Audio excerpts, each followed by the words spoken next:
What's up, everyone? We just purchased a huge lot of Atari stuff from the Facebook Marketplace in Canton, Ohio for $300. We're going to take a little closer look at everything, clean them up, test them, and flip them. Will we make a profit, break even, or go in the hole? Stay tuned to find out in this episode of Flippin' Ain't Easy.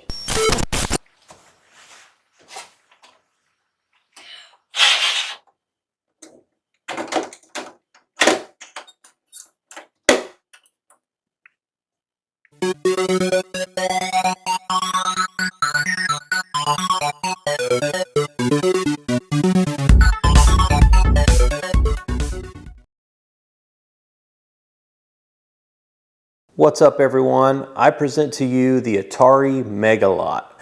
Now, we just purchased everything you see in front of you for $300. I found all this on a Facebook Marketplace ad, and it was located in Canton, Ohio, which is around 4 hours from our house. So I had contacted the seller ahead of time just to double check everything. He said that everything was tested and working on the ad. I highly doubt that's the case, but that's what he said on the ad. So I said, look, I'll drive up, look at everything over, and then I'll make you an offer on what I think it's worth with the condition that it's in. So he said it was okay. I drove up there, took a look over everything, and it's interesting because in the ad he said everything was tested, but when I got there in person, I asked him again. He said that he only tested a couple of them, which makes more sense. I highly doubt that all this stuff is working. There's a bunch of consoles here. We've got light Sixers. I know there's at least one heavy Sixer 2600. There's 4 Switch 2600s. There's a 7800, a 5200. There's a pinball game, a tele-games handheld game as well that plugs into the TV. Bunch of controllers, paddles, controllers, joysticks. We've got this storage thing here, which those ain't really worth too much money, but I'll take it to a local game store or something to see if we can get something out of it. A lot of times this kind of stuff, it costs more to ship than what it's worth, so it doesn't really make sense to post it online. A bunch of AC adapters, all kinds of stuff going on here. But when I got there again, I looked over everything. I offered him $300, and because of the drive I had to make to get there, he said he would take $300. The reality is these things will go from, and it depends on which model you've got. The 4 Switch Ataris usually go for around anywhere from $75 to $100 in cleaned up and working condition. The light Sixers will go for around $100 to $130, and then the heavy Sixers will go anywhere from $125 to $150. Again, depending on the condition and everything. But if you get them cleaned up, looking good and working good, that's roughly what you can get. Now, since we've got so much stuff here and we've only got $300 invested, if we can just sell a few of these, we're going to make our money back. So what we're going to do is, this is going to be a little different in this episode. Typically, I'll go through and I'll clean everything up so you can see that whole process, but I've got so much stuff here, the video would take forever. So what we're going to do is, I'm going to run through, show you guys what I've got, and then we're going to quickly test everything, and whatever's not working, we're going to make a note of it so that we can fix them afterwards. And then we're going to go through, clean everything up, try to get as many of these working as possible, because I highly doubt that they're all working. It never works out that way. Probably 50% if we're lucky is working. But hopefully we can use parts from the others if we need to get the rest of them working. And I've got some refresh kits from Console 5 as well that we can use to get some of these working. I don't know about the AC adapters. There's a bunch of those. Hopefully those work. But once we get everything cleaned up and working, I will put a before and after video so you can see how they look before and after, and then obviously we'll throw them online and see if we can make some money off of them. But I'm not going to go through the cleaning of each one of these. It would take too long. So let me move the camera, and then I'll start going through everything that we've got here so you guys can see exactly everything that's included that we got for $300. All right, you guys, up first here, we've got the only thing that's not Atari related, this Intellivision. And you know, it doesn't look too bad yet. It's very filthy, but it's not all beat up. There's not a bunch of dents in it. There is some fading on the metal here, which is pretty typical of these, but the plastic's in pretty good shape. The wood grain decals, everything looks pretty good. It's just, again, very filthy, but that's nothing that can't be cleaned up. So we'll have to go through and see if this is going to work or not. And If it does, we'll throw it up for sale. I can usually get around $100 out of these to 110, so we should do okay if this one is working. And what I will say, these Intellivisions, I'm not as crazy about the games on the Intellivision as I am the Odyssey 2 or the Atari consoles, but I think these are very well made. One of the biggest complaints I have about this console is I just don't like the controllers. It's just a personal thing for me. I'm just not crazy about them, but these are made pretty well. I don't usually run into very many issues with these consoles, so hopefully this will work and we can just again clean it up. But yeah, I think we did okay on this one. It looks pretty good. All right, you guys, next up is this video pinball. And you know, the shame with this is it's busted out over here on the edge.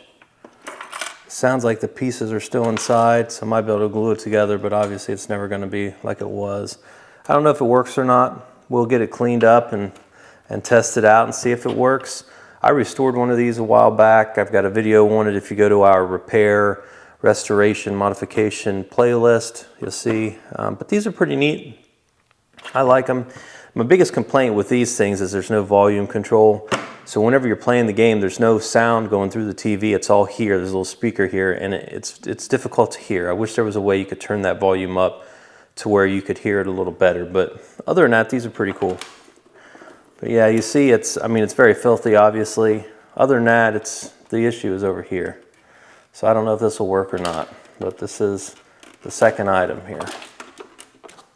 All right, next up, we've got a box of 4-switch Ataris. We've got 1, 2, 3, we got 6 4-switch Ataris here. I don't know if they work.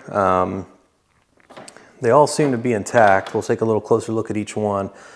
What I will say is the Light 6ers, they have a lot of issues with the power jack and the voltage regulators. These things, the problems can kind of be all over the place. It just seems like the quality of these, every time that they kind of reimagined it, went down, with the exception of the 2600 Junior. I think those are one of the better versions of these. Maybe it doesn't look as neat as this one or whatever, but I don't have usually any issues with the 2600 Juniors. So here's the first 4-switch Atari. It's pretty nasty. I think that's going to be the theme here. Everything's pretty nasty looking. But other than being filthy, it's not bad. It's just, again, filthy, grimy, greasy, but everything's here. It's not all beat up, so this one's not too bad. All right, you guys, here's the second 4-switch Atari. Now this one's pretty damn nasty. I don't know what they've spilled on here, but it is filthy. Again, it's not all beat up, really. It's just very, very filthy. This is the second 4-switch Atari. Okay, here is the third 4-switch Atari. Now this one is filthy and it does have some damage up here to this orange ring area. What I'll try to bend this back somewhat into place and then probably take a razor and trim off whatever's damaged the best that I can. Then I'll go over it after I clean it and repaint this ring. So hopefully try to get this back to looking as good as possible. It ain't gonna be perfect, but it'll look better than what it does now. Other than that though, it's the same deal. It's just very filthy. So this is the third 4-switch Atari.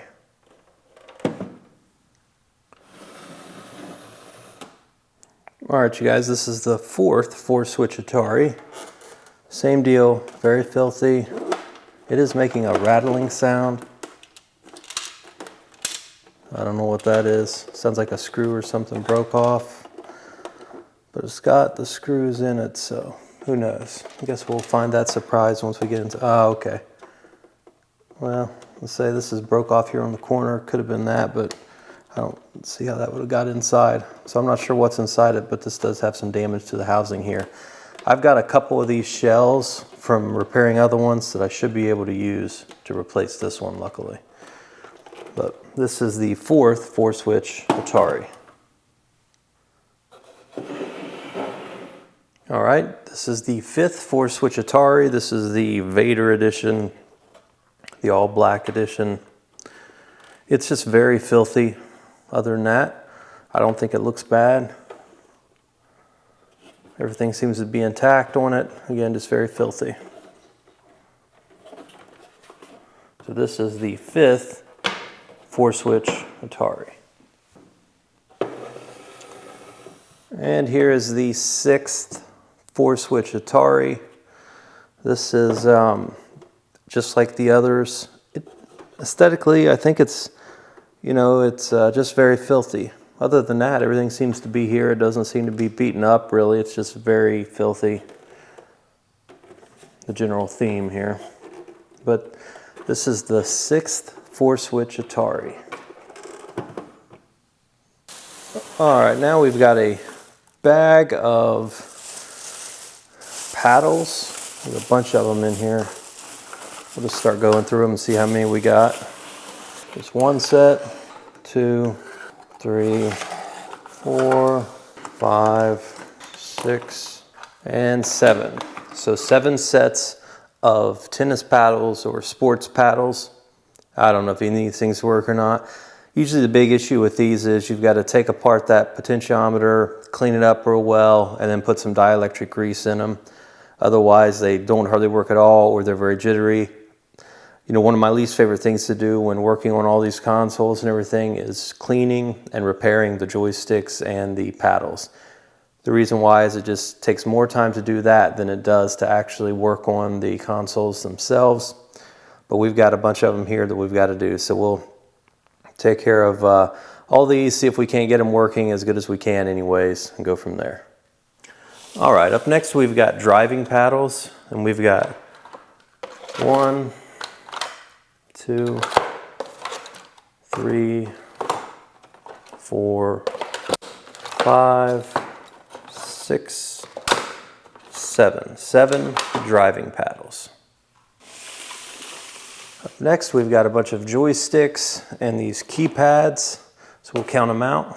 1, 2, 3, 4, 5, 6, 7, 8, 9 joysticks. And 1, 2, 3, 4 video touch pads. One of them's got the Star Raiders insert. Up next, we've got a bunch of AC adapters. Let's count how many we got. 1, 2, 3, 4, 5, 6, 7, 8, 9, 10, 11, 12, 13, 14, 15, 16, 17, 18, 19. So there's 19 AC adapters. Up next here, we've got some 6-switch Ataris and one 7800. Let's take a little closer look at them. All right, we've got the 7800 here. It's in pretty good shape. It's just filthy, and this looks all scuffed up, but it's still got the original plastic on it. The protective plastic has never been removed from this. So if you pulled that off, this would actually look very nice. So we'll get this thing cleaned up really well, and we're gonna leave that protective plastic on there so that whoever buys this gets the opportunity to pull that off for themselves and have them a very good looking 7800. So this one looks pretty good, and these ones usually go for $100 to $120, maybe a little bit more depending on how good a shape they're in. All right, now we've got our first light sixer here. We've got a few of these. This thing is very, very filthy. Outside of that, I mean, it's not all beat up, it's just super filthy. Does it work? Probably not, but we'll double check everything here just a little bit. So this is our first light sixer. All right, so here we have our second light sixer. This thing, it's got the foam inserts missing the dust covers from the switches. And the switches are very, well, I think they're broken. Most of them anyways. They don't seem to be working very well. We're missing a switch here. This is pretty worn off. This one's in rough shape, and you know, I have a feeling what we'll end up having to do with a number of these is use one or two of them as parts to fix others. It's just the way it normally goes. But Yeah, this is our second light sixer, and it's seen better days. But who knows? Maybe we'll be able to get it working. We'll see.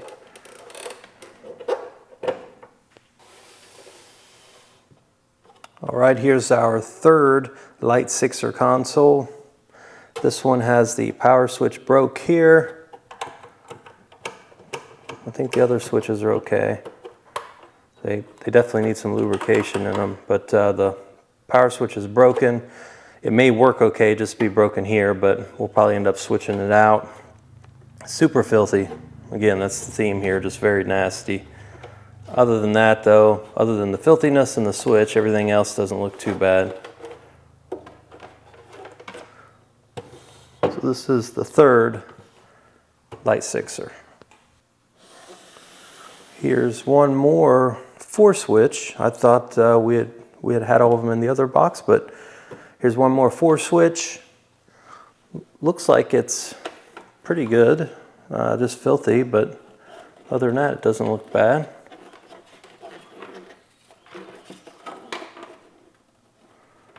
Well, it looks like one of the difficulty switches here is broken. But other than that, I mean, it doesn't look bad, just needs to be cleaned up, hopefully. So this will be now our 7th 4-switch Atari. All right, now we've got one heavy sixer.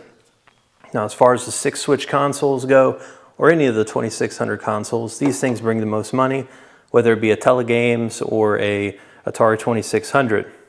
You notice it's got this real thick plastic around the edges here, and just physically, if you hold it, it's a much heavier made system than the light sixers. Hence, heavy sixer, light sixer. There's some other differences or whatnot, but that's the most noticeable one, is if you're just looking at it, this real thick plastic and then the weight of it in your hands. It's noticeable. So this thing is very, very filthy. Who knows if it works, but man, I don't know where, it looks like they had it in a barn or something. It's extremely dirty. Now we'll be able to get it cleaned up and everything really nice. I just don't know if it's working, then great. If not, we'll have to go through and see what's wrong with it. Typically, capacitors, power jack, regulator, getting those things going, because there's not a whole lot in these. As long as you don't run into issues with one of the chips, you're doing okay. But yeah, so this is our one and only heavy sixer with this lot.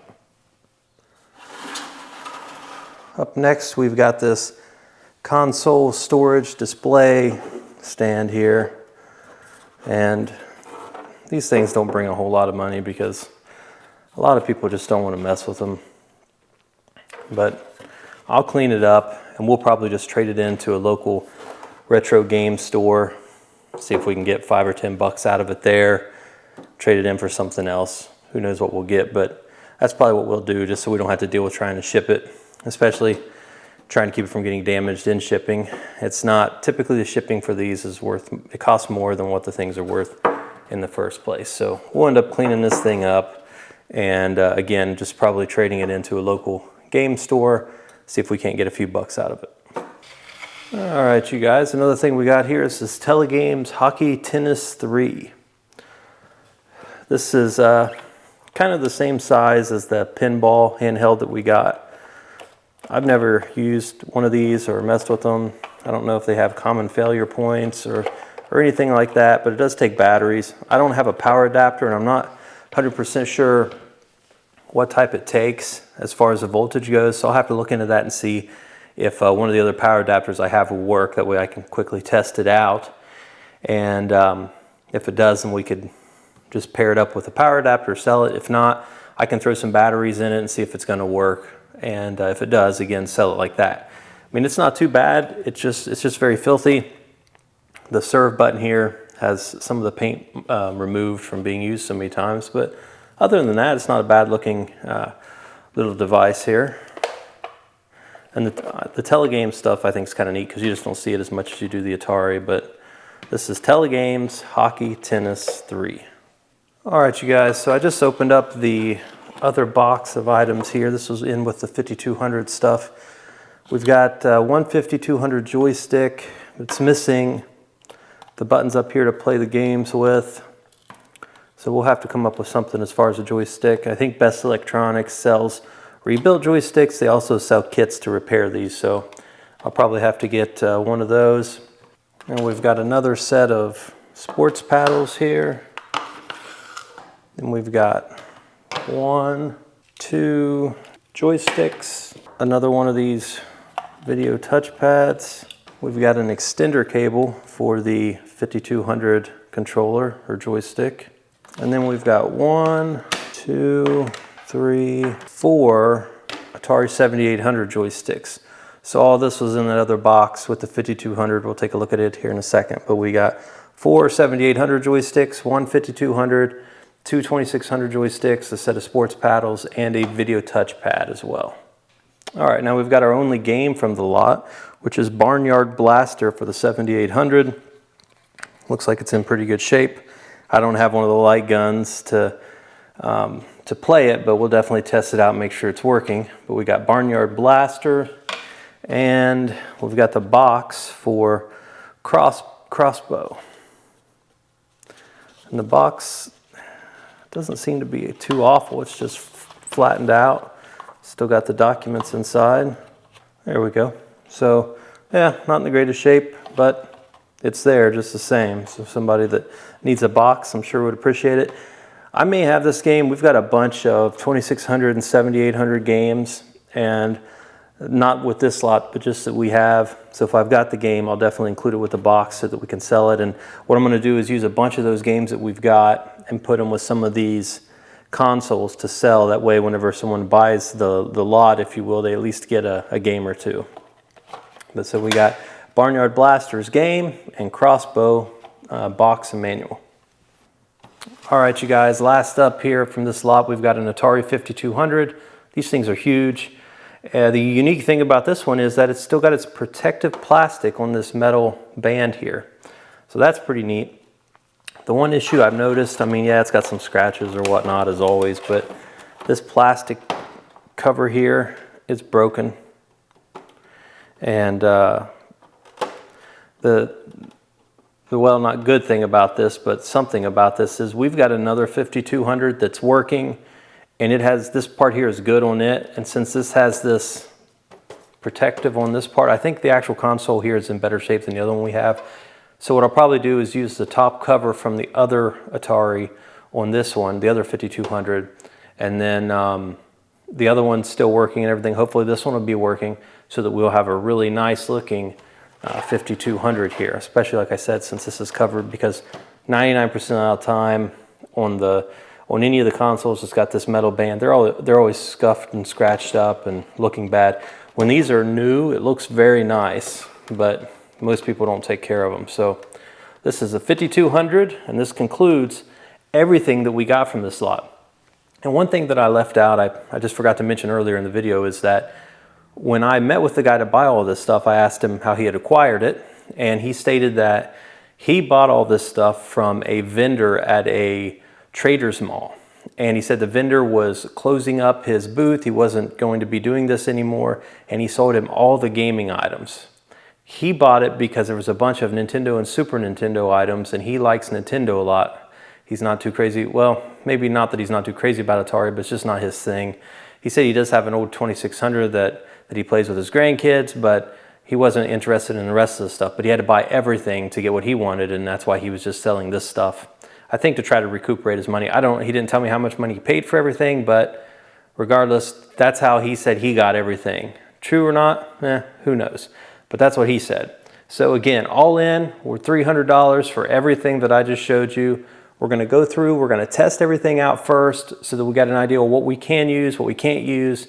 And then we're going to start tearing into everything, cleaning everything up, fixing anything that needs fixed, and try to get as many of these things working and looking as good as they possibly can to see if we can make any money off of them. Again, I think we're going to do pretty good with this one, but stay tuned for the rest of the video here to find out how we do on cleaning and fixing everything and how we do when we sell it. All right, everyone, so we went through and we tested everything out that we got in the slot. The joysticks, I think almost all of them were working fine, no problems. Maybe one of them had an issue. The driving paddles were fine. The sports paddles, however, they all need to be taken apart, cleaned, and lubricated to try to get them to work a little bit better. As far as the consoles go though, all of the 4-switch consoles worked. No issues. This 4-switch right here, it does have this difficulty switch broken off, and we're going to change that, but it works fine. It just needs to have that changed.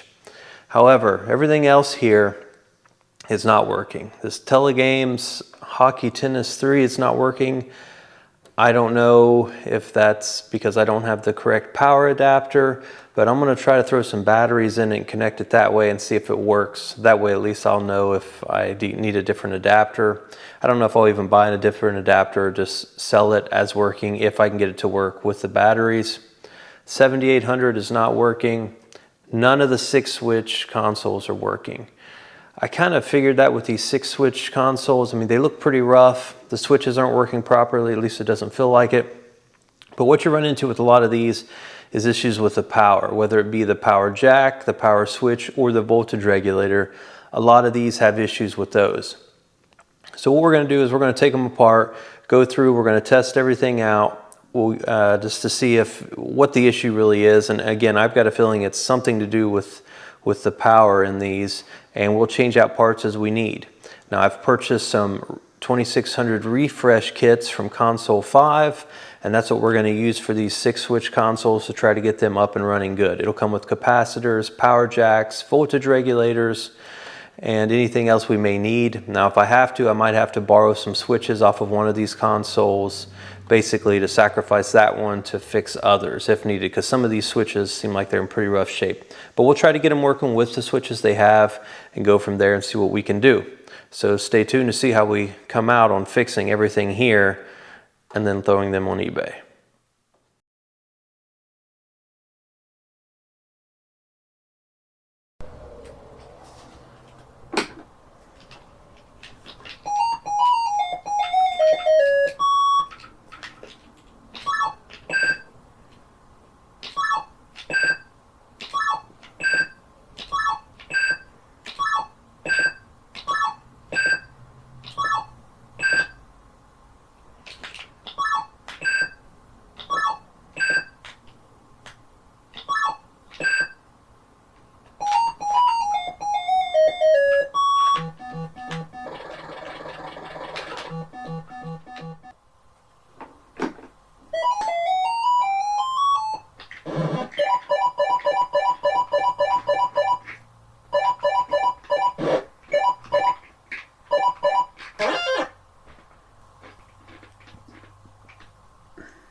All right, you guys, you've seen how we just did with everything that we cleaned up and got working. Now, let's see how we did on eBay. Okay, up first we got the 4-switch #1 console. That's sold on eBay for $120.75. Once you take into consideration all the taxes and fees that we had to pay and shipping, That means that we made $83.32 off of the first 4-switch console. Okay, you guys, for the second 4-switch console, we sold it on eBay for $105.25. After you take into consideration all the taxes, fees, and shipping, we made $70.98 for the second 4-switch console. For the third 4-switch console, we sold that on eBay for $131.44. After you take into consideration all the shipping, fees, taxes, we made $90.17. For the fourth 4-switch console, we sold it on eBay for $107.01. Once you take into consideration all the fees, we made $69.41 on the fourth 4-switch console. For the fifth 4-switch console, we sold it on eBay for $107.65. Once you take into consideration all the fees, we made $58.40 on the fifth 4-switch console. On the sixth 4-switch console, we sold it on eBay for $120. After you take into consideration all the fees, we made $97.18 from the sixth 4-switch console. For the seventh 4-switch console, we sold it on eBay for $130.20. After you take into consideration all the fees, we made $90.81 from the seventh 4-switch console. On the first Light Sixer console, we sold it on eBay for $106.50. After you take into consideration all the fees, we made $67.12 from the first Light Sixer console. For the second Light Sixer console, we got $135.47 of it on eBay. After you take into consideration all the fees, we got $86.14 from the second Light Sixer console. We ended up getting $243.56 for the Heavy Sixer console. After you take into consideration all the fees, we ended up making $171.41 from the Heavy Sixer. For the 5200 console, we ended up getting $163.50 for it on eBay. After all the fees, we ended up making $100.97 off of the 5200. For the 7800 console, we ended up getting $165.62 for it on eBay. After all the fees, we ended up making $113.06 for the 7800. And last up, we've got the Intellivision. That sold on eBay for $132.30. After you take into consideration all the fees, we ended up making $87.47 on the Intellivision. All right, you guys, that means that overall our profit from eBay is $1,186.44. Okay, you guys, if you remember, we originally paid $300 for all the consoles and everything that came with it. Then we had to buy some extra items to fix those consoles. We picked up parts from BestElectronics.com and Console5.com. And we also had to buy some shipping supplies, boxes, things like that. Overall, all those costs equal $326.60. So when we take the $300 plus that means that our overall cost is $626.60 for everything, including the adders and the original purchase cost. All right, you guys, that means that overall, from everything that we bought, sold, etc., we got $559.84 profit from all this stuff. Worked out really well for us. We were able to put some money back in our pocket. And most of all, we were able to fix all these systems and get them back out there to people that will appreciate them. You know, the reality is a lot of these things were in pretty rough shape. They were sitting around. If we hadn't have bought them and done this, more than likely they would have just been scrapped or something. They may have been sold to somebody that may have tried to sell them, or who knows what they would have done with them. But I really don't think anybody would have spent the time on them. But we got them working. We got them back into some collectors' hands or some hands of some people that will actually play them and enjoy them for years to come. And that's what this is all about. Thanks for tuning into the episode. We really appreciate it. And until next time, keep gaming.